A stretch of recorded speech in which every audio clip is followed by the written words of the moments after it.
Hello and welcome back to the Daily Doyle. Normally we read just a word of encouragement or hope for the day, but I really feel like today we just need to take a moment and stop and talk about Afghanistan a little bit and some of the things going on over there. Whew.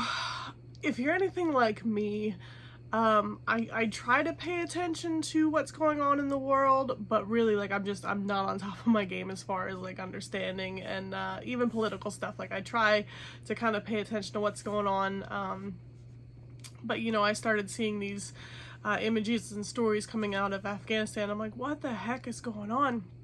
And, even if you backtrack,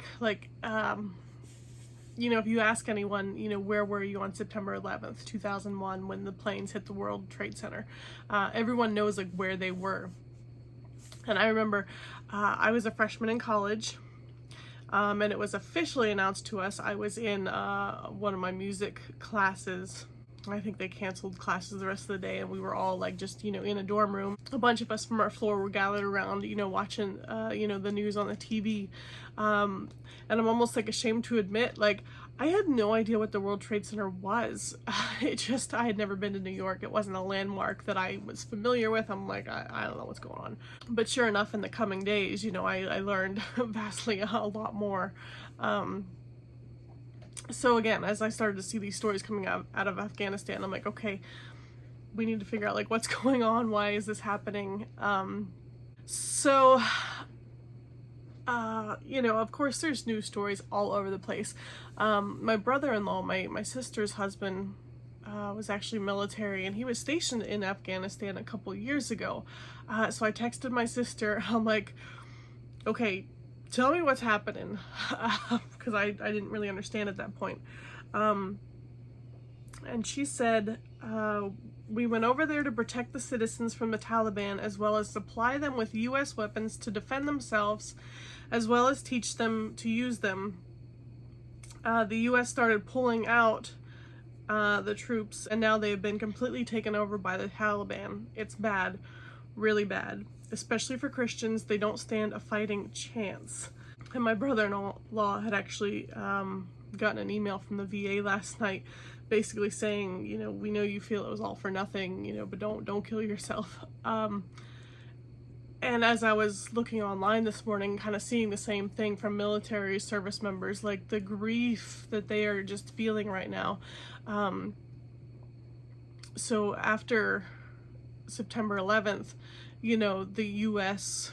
stormed Afghanistan because it was the Taliban that had, attacked us, and, the U.S. removed them from power and spent the last 20 years, empowering Afghanistan and keeping the Taliban, at bay. So now that we've kind of pulled out from there, the Taliban's taken back over again.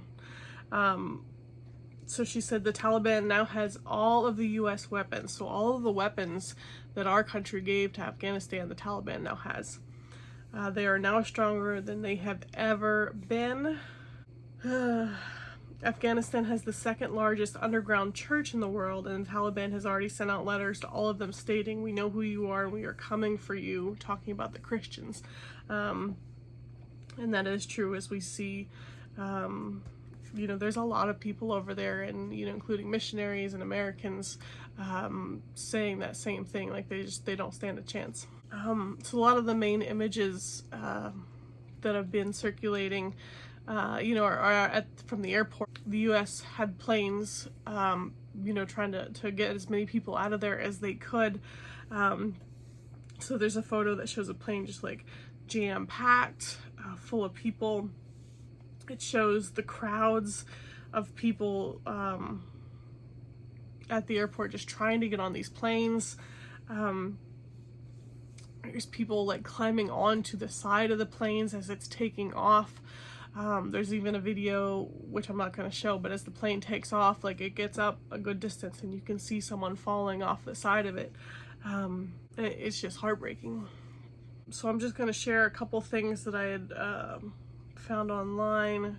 It says, I urge you to keep the remaining citizens in prayer, especially those Christian believers who had cooperated with the legitimate government and are now being hunted by the Taliban.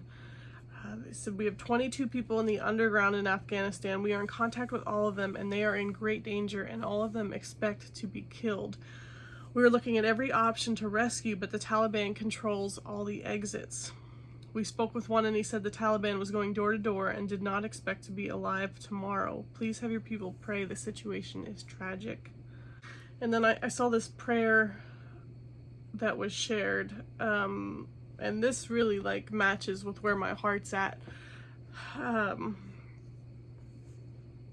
You know, on my own Facebook feed, you know, I'm in a lot of different groups, and you know, if you follow me on my channel, you know, I collect Disney stuff and it's super fun, and I'm in some Loungefly groups, and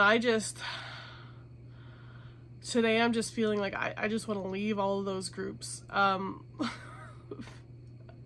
nothing against that. It's just, that's where my heart's at today, because like that's what's feeding my soul throughout the day, is seeing in these groups like these people are like, I have to have this bag, or like price shaming and drama over a stupid bag, when you like step outside yourself for a second and take a look at what's going on in the world. I'm just like, oh my gosh.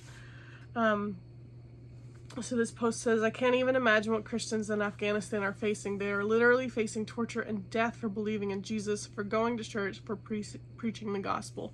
And this person shared this prayer.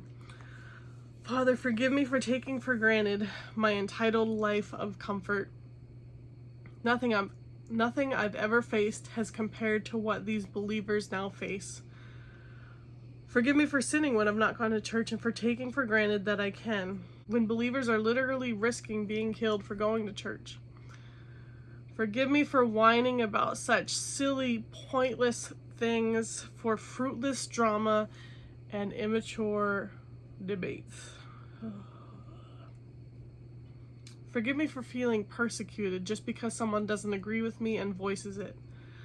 Very few of us will ever know what true persecution is. Father, protect him, be glorified, may your will be done.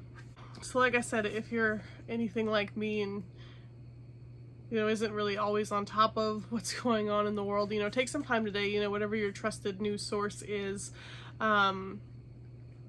you know, pay attention to kind of what's going on, and keep those people in your prayer. I can't even begin to imagine, but I pray that those people will be on your hearts today. So thank you for joining me for this, and I'll see you next time.